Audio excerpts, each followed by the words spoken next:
5 years. That's how long I loved Clara Bennett. I met her at a housewarming party back when my architecture firm was just me, a laptop, and too much debt. She laughed at my jokes even when they weren't funny. She stayed up late listening to my plans for the firm like they actually mattered to her. I thought I'd found the person I'd spend my life with. Yesterday I bought the ring.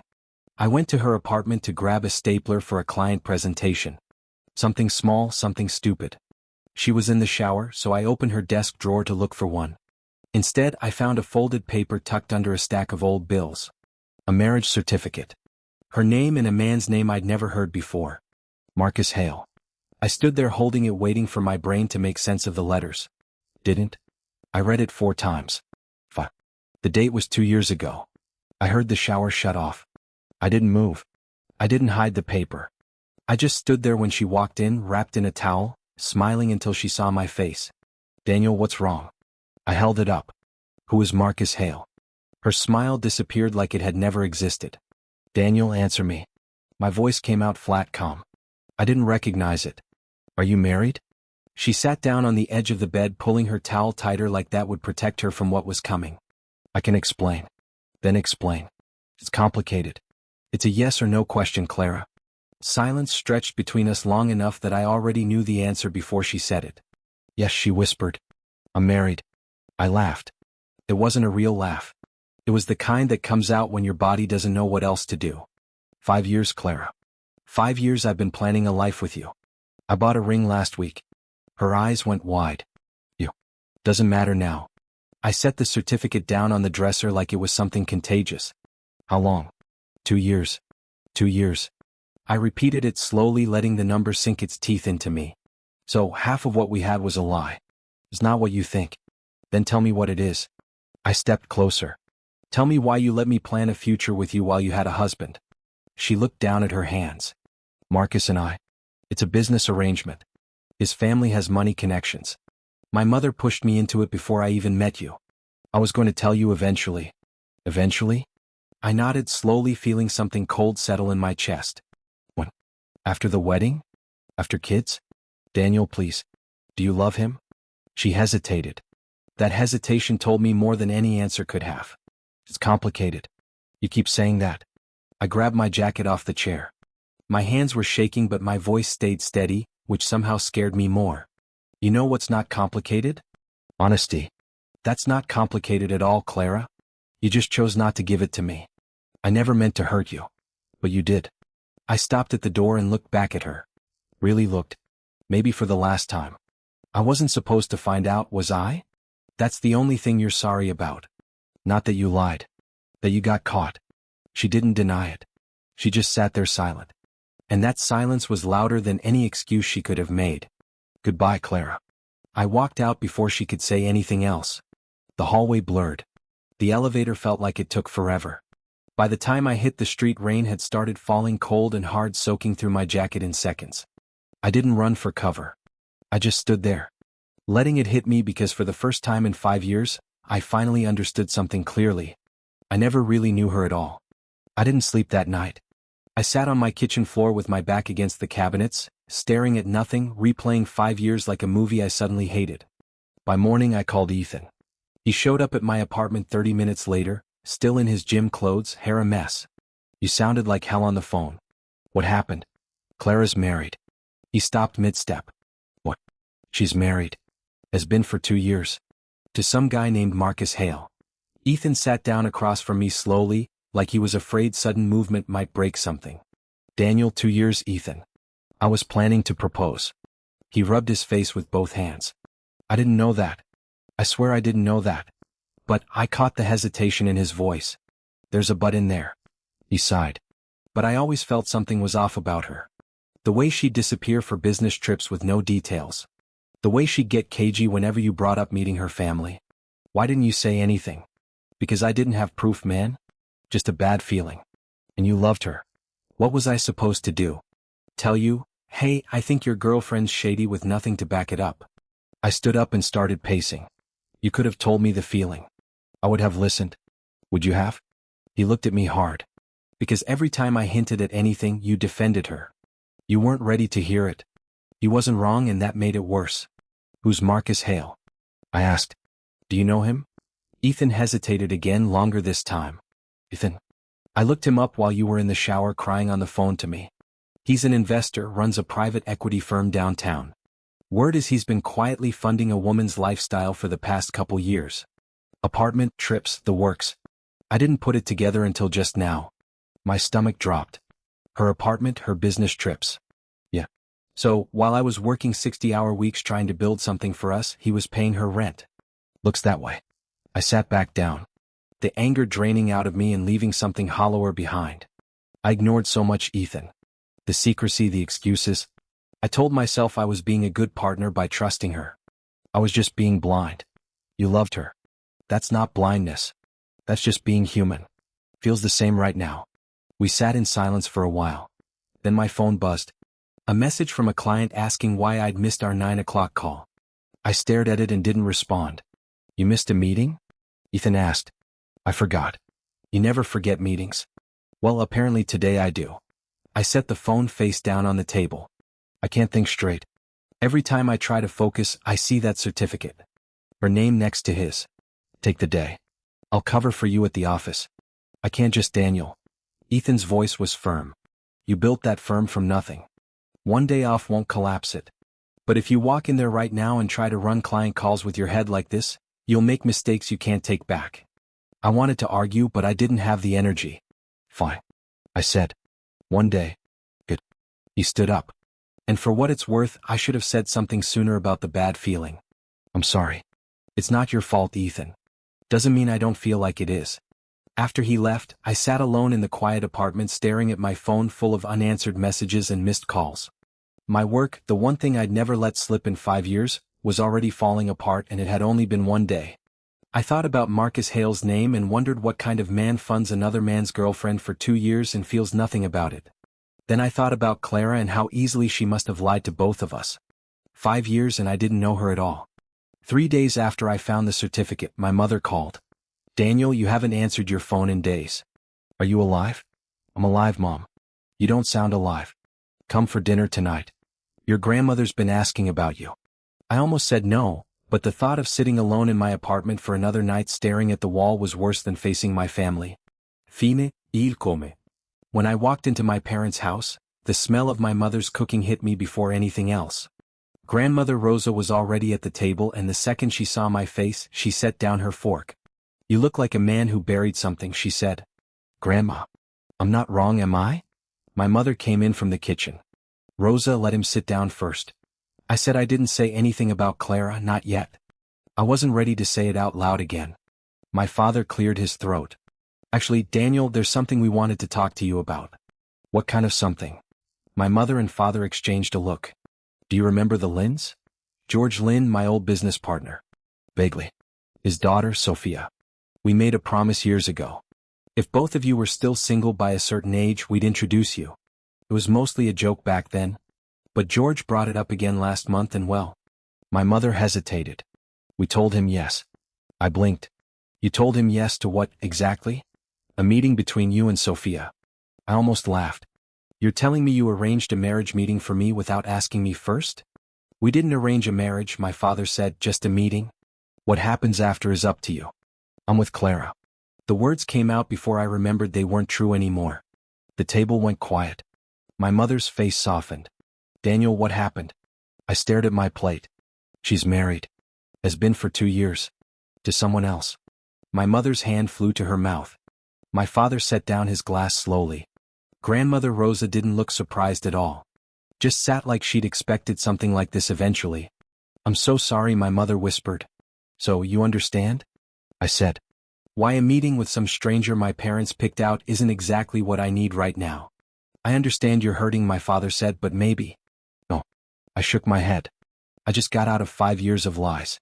I'm not walking into another relationship because it's convenient for 2 old business partners. Grandmother Rosa set her hands flat on the table.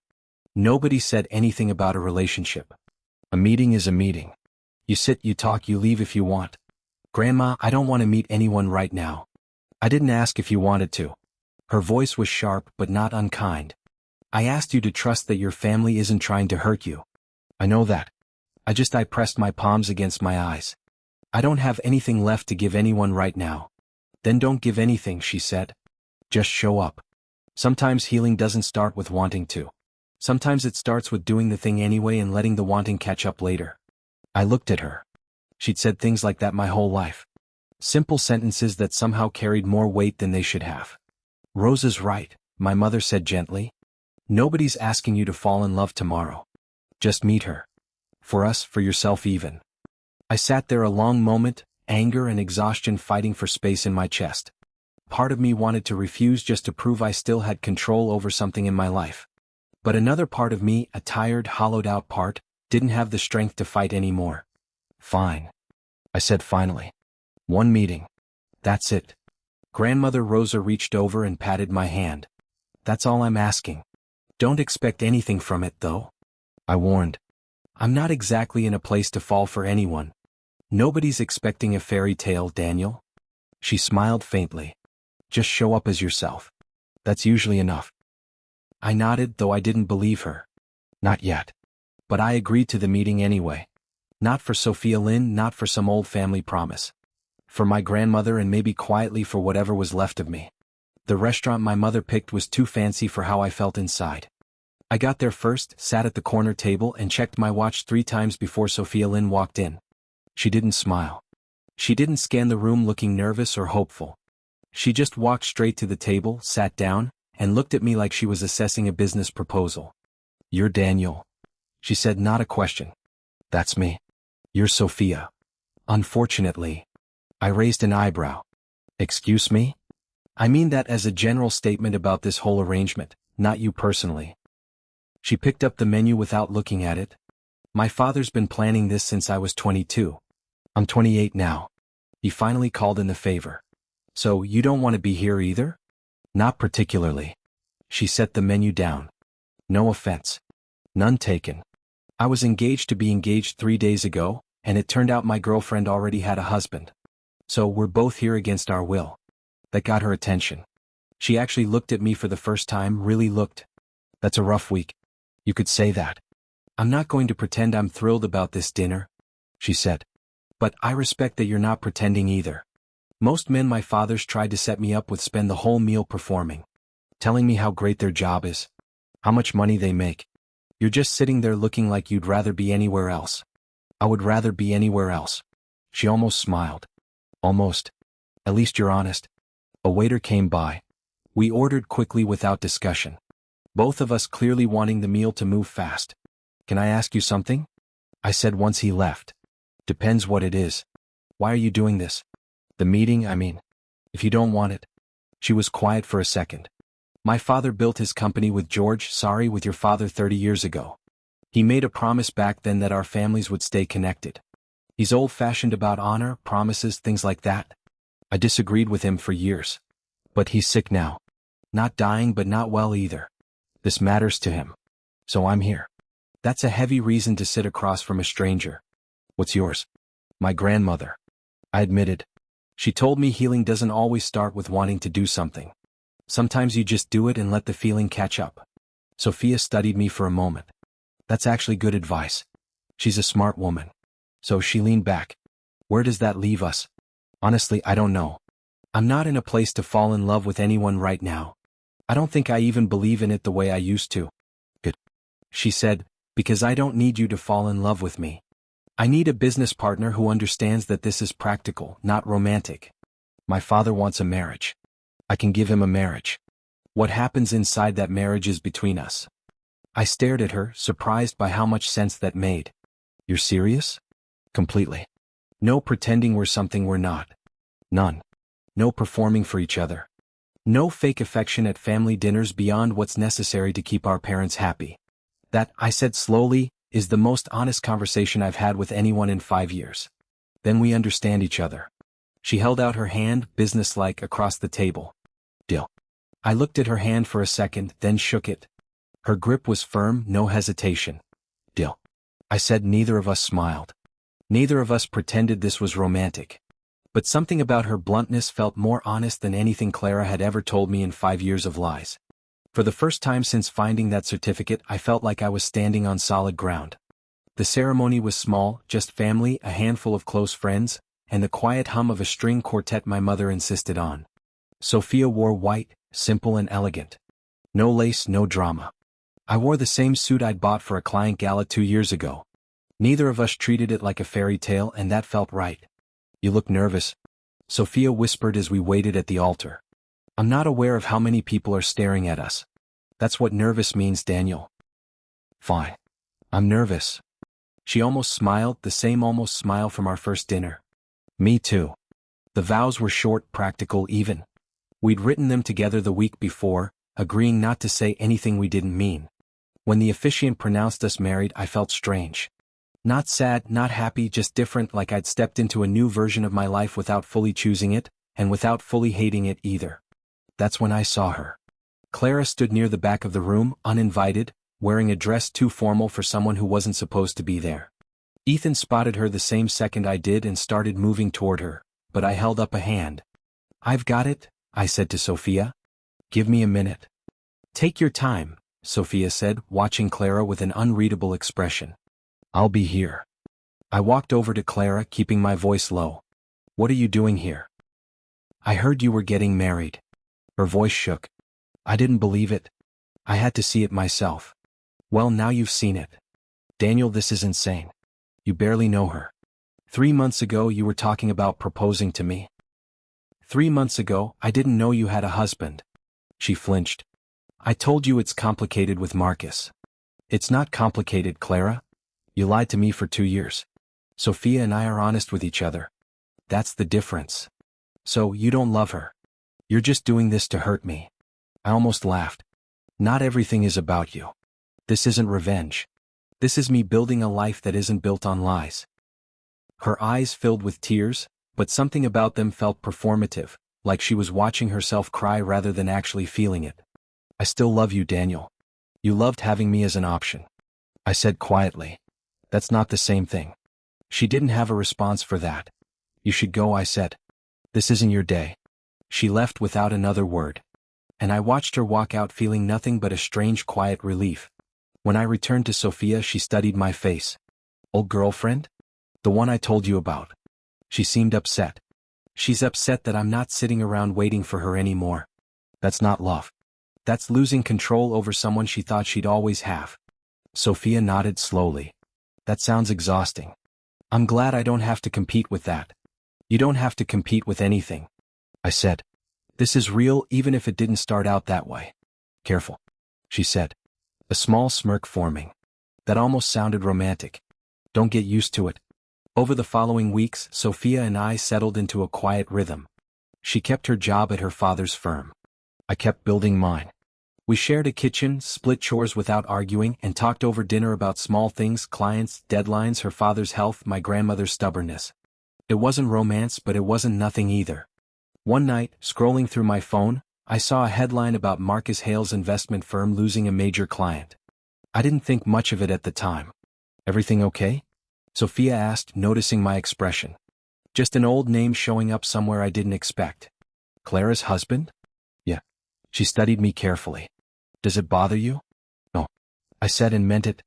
"I think I'm finally starting to feel okay again." Sophia didn't say anything, but she smiled. A real one this time, small and quiet. The kind that felt earned rather than performed. We still hadn't said anything about feelings. Neither of us was ready, but something between us was shifting quietly. One ordinary evening at a time. The first text from Clara came at 11 o'clock at night. "I need to talk to you. Please." I stared at it for a long time before setting the phone face down on the counter. Sophia glanced up from her laptop. "Everything okay?" Clara texted me. What did she want? "Don't know. Don't care." Sophia went back to typing, but I noticed she watched me for a second longer than necessary.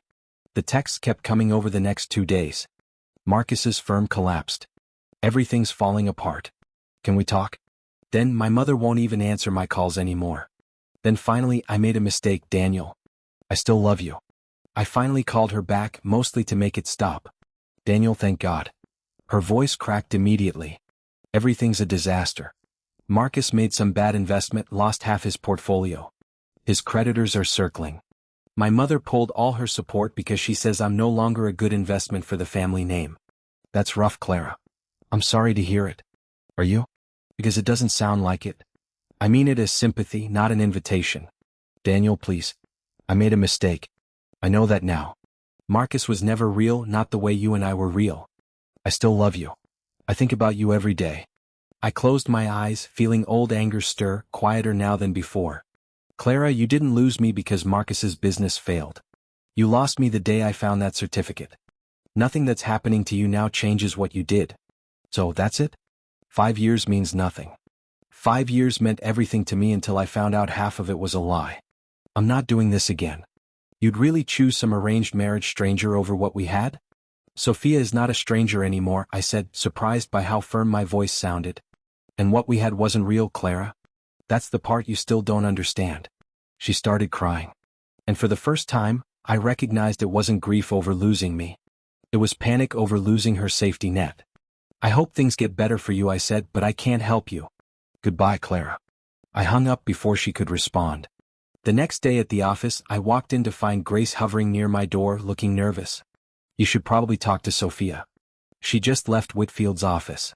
What was Sophia doing at Whitfield's office? Grace hesitated. Apparently, he's been trying to poach the Kessler account. Sophia found out and went to confront him directly. I found Sophia in the break room, jaw tight, arms crossed. You went to see Whitfield? He's been meeting privately with the Kesslers, trying to convince them your firm is unstable after everything with Clara went public. I wasn't going to let him spread that garbage without pushback. Sophia, you didn't have to do that. Yes, I did. Her eyes were sharp. You built that firm from nothing. I'm not watching some opportunist use your personal life to steal your clients. What did you say to him?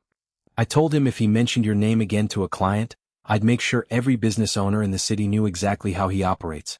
He backed off fast. I stared at her, something shifting quietly in my chest. You didn't have to fight my battles.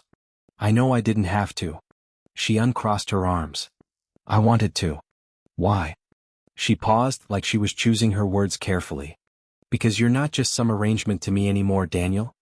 I don't know when that changed, but it changed. I didn't say anything right away. I just looked at her. Really looked, the way she'd looked at me during our first dinner, blunt and unguarded. Thank you, I finally said, for having my back. Don't make it weird, she said, though her voice had softened. Wouldn't dream of it. But walking back to my office, I realized something had shifted in me too. Clara had never once protected me from anything. She'd only ever protected herself. Sophia, who owed me nothing, who'd married me out of obligation, had just gone to war for me without hesitation. That wasn't practical. That wasn't business. That was something else entirely. Grace caught me laughing at my desk. Actually laughing at something Sophia had texted me. And she stopped in the doorway like she'd walked in on something rare. What? I asked, still smiling. Nothing. It's just I haven't heard you laugh like that in months. I laugh. Not like that. She leaned against the doorframe. Since the wedding you're different. Lighter. I wasn't sure the arranged marriage thing would work out, honestly. But it's good to see. It's not that deep, Grace. Sure it isn't. She smiled and walked off before I could argue further. That night, Sophia and I sat on the balcony after dinner. The city lights spread out below us. It had become a habit, quiet evenings, no pressure to talk, but usually ending up talking anyway. Can I tell you something? Sophia said, staring out at the skyline. Go ahead. When my father first told me about this marriage, I assumed you'd resent me. I thought you'd see me as the thing that got in the way of whatever life you actually wanted. I braced myself for that. For years, maybe. I didn't resent you, I said, not really. I resented the situation. There's a difference. Is there? You were honest with me from the first dinner. Clara lied to me for 5 years and I never resented her the way I probably should have. You gave me nothing but the truth and somehow I worried you'd be the one who ended up hating me. She turned to look at me. Why would I hate you? Because I brought you into a marriage while I was still broken. I wasn't fair to you in the beginning. I was closed off, distracted, still angry about Clara half the time. You deserved someone who showed up completely, not someone working through wreckage. Daniel, I wasn't exactly showing up completely either. I spent the first month treating this like a business contract because it was safer than admitting I was scared too. Scared of what? Of caring about someone who didn't choose me, not really. You didn't pick me out of a room full of options. Your family arranged this. I kept thinking, what if he only ever sees me as an obligation he has to make the best of? I don't see you like that. Not anymore. I know, she said quietly. I figured that out somewhere between the wedding and Whitfield's office. I almost laughed. You went to war for a business obligation? I went to war for you, she said simply. Somewhere along the way, that's what you became to me, not an obligation, just you. We sat there for a while, the silence comfortable instead of heavy. Something had shifted between us and neither of us needed to name it out loud yet. My phone buzzed. Ethan, have you seen the news? Marcus threw Clara under the bus. Check it out. I opened the link he sent. A lawsuit against Marcus's failing investment firm had gone public, and in his defense, Marcus's lawyers revealed the existence of his marriage to Clara. A marriage he'd kept quiet to protect his image as a available bachelor investor to potential clients.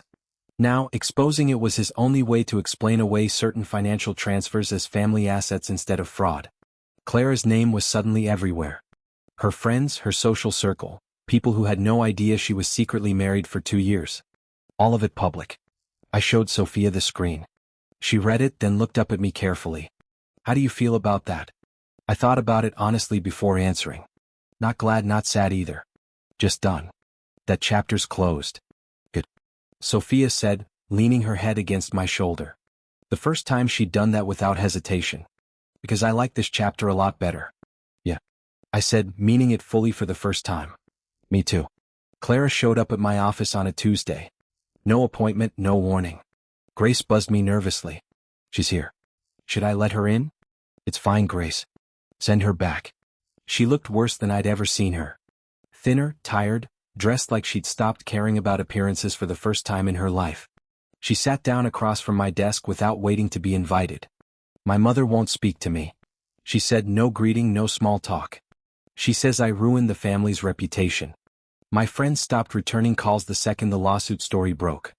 Even my business partners dropped the partnership this week. I heard some of that. I said carefully. I'm sorry it's been that hard. Are you? Her eyes filled, but there was something exhausted behind them now, not performative like before. Everyone I thought cared about me disappeared the second I stopped being useful. That sounds lonely. It is. She wiped her eyes. Daniel, I know I don't deserve this, but I need help. I don't have anywhere else to turn. I'll leave Marcus. I already filed for separation. I just need. Need what, Clara? You, she said quietly. I need you. I made the biggest mistake of my life choosing security over honesty, and I've been paying for it every single day since. You're the only real thing I ever had. I sat back in my chair, letting her words settle without rushing to respond. Behind her, through the glass wall of my office, I saw Sophia walking down the hallway. She slowed when she saw Clara, then stepped just inside the doorway, silent, letting me handle it. Clara, I said finally, I'm not going to pretend the last few months haven't been hard for you. They have, and some of that isn't fair. People can be cruel when someone's down. So you understand. But I don't hate you anymore, I continued. I want you to know that. I'm not sitting here enjoying watching your life fall apart. Relief flickered across her face. Then I also don't love you, I said, not anymore. That part's gone, Clara. It didn't survive finding out about Marcus, and it definitely didn't survive watching you show up here now, using desperation the same way you used charm before. That's not fair. Isn't it? You're not here because you suddenly value honesty. You're here because everyone else left, and I'm the only door still open. That's not love. That's convenience. The same thing our whole relationship was built on, apparently. Her face crumpled. So that's it? After 5 years you're just done? I was done the day I found that certificate. I said gently. Everything since then has just been me learning how to actually live with that. You married a stranger out of spite. I married someone honest. I corrected her. Someone who never once made me question what was real. That's not spite. That's the opposite of what you gave me. She sat in silence for a long moment, then finally stood, gathering what was left of her composure. I hope she's worth it. She is. I said without hesitation. Clara glanced toward the doorway and saw Sophia standing there. Something passed between them. Not quite an apology, not quite acknowledgement. Just two women who'd ended up on opposite sides of the same man's life. Clara left without another word. Sophia stepped into the office once she was gone, closing the door quietly behind her. You okay? She asked. Yeah. Actually, I think I am. You handled that better than I expected. Better than you expected? I raised an eyebrow. Thanks for the confidence. I mean it as a compliment. She sat on the edge of my desk. A few months ago, I think you would have either yelled at her or let her back in out of guilt. You didn't do either. You just told her the truth and let her leave. Feels different now, I admitted. She used to have this hold on me. Watching her walk out just now, I didn't feel anything but tired. That's growth, Daniel. Maybe. I looked up at her. Or maybe it's just easier to let go of something when you've already found something better. Sophia's expression softened. And for once, she didn't have a sharp comeback ready. I'm proud of you, she said simply. I know if I've said that before. But I am. That means more than you'd think, I said. Coming from you. 6 months after that day in my office, Grandmother Rosa insisted we renew our vows. You two got married like it was a business merger, she said, waving a hand at us over Sunday dinner. Now you're clearly in love. Do it again properly this time. Sophia laughed. Rosa, we're already married. It's the same paperwork either way. It's not about paperwork, Grandmother Rosa said. It's about saying it out loud in front of people who love you when you actually mean it. I looked at Sophia. She's not wrong. You want to do this? Yeah, I said. I do. So we planned something small again. Just family.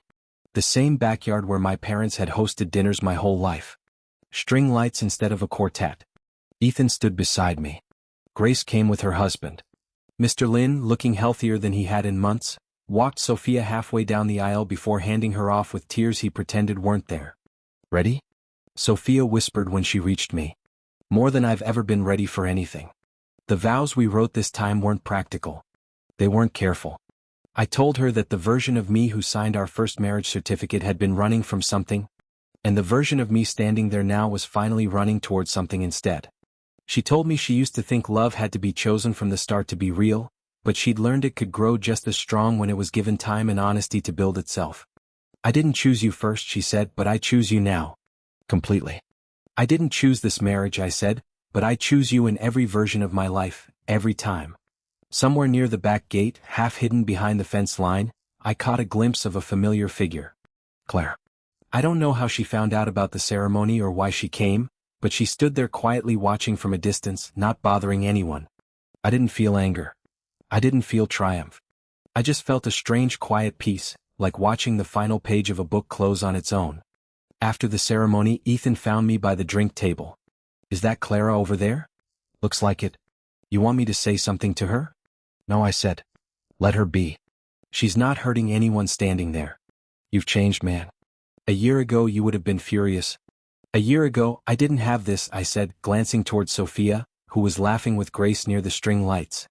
It's hard to be angry when your life turned out better than you ever planned it. Later, when the guests had mostly left and it was just the two of us cleaning up stray glasses on the patio, Sophia leaned against me. Did you see her? By the fence. I saw her. Does it bother you? No, I said honestly. I used to think I needed revenge to feel okay again. Turns out I didn't need to do anything at all. She built her own downfall. I just had to walk away and let her live in it. That's a very calm way to look at it. It's the truest way. I pulled her closer. Clara had everything, my loyalty, 5 years, every chance to be honest, and she threw it away for something that fell apart on its own. I ended up with a marriage I never asked for that turned into the realest thing I've ever had. Sophia looked up at me. Funny how that works. Funny? I agreed. And exactly what I needed even when I didn't know it yet. I thought about the ring I'd bought for Clara, still sitting somewhere in a drawer I'd never gone back for. It didn't matter anymore. I had something better now. Not something I chose in a moment of blind hope, but something built slowly, honestly, out of the wreckage of everything I thought I wanted. Karma didn't need my help. It just needed time.